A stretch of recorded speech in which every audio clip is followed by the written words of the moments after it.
Carton rouge pour les taxis, dont la grève et les manifestations ont été émaillées de violences absolument inqualifiables.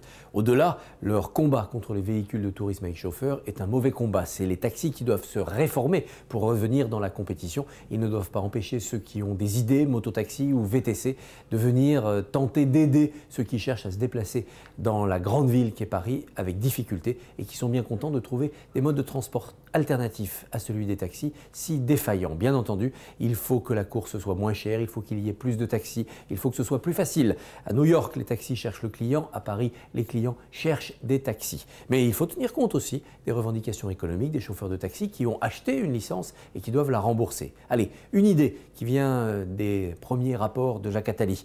Eh bien, donnons une deuxième licence à tous les chauffeurs de taxi qui en possèdent déjà une. Une licence gratuite, à charge pour eux de créer un emploi, d'embaucher un chauffeur pour avoir un deuxième taxi. On devrait y arriver ainsi. En tout cas, l'avenir, c'est plus de taxis, mais aussi d'autres modes de transport. La liberté de transport est fondamentale.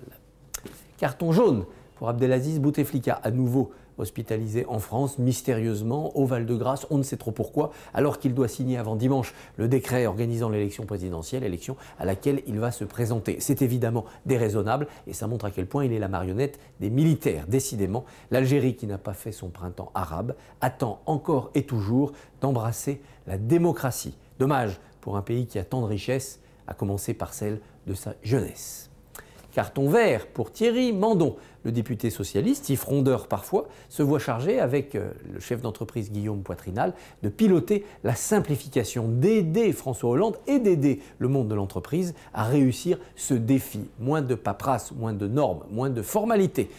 Ne doutons pas qu'il va y mettre tout son talent, mais aussi tout le savoir-faire, tout le pragmatisme qu'il a acquis en Essonne, dans sa ville, pour bien assurer le développement économique de ceux qui créent les emplois, les vrais, c'est-à-dire les chefs d'entreprise.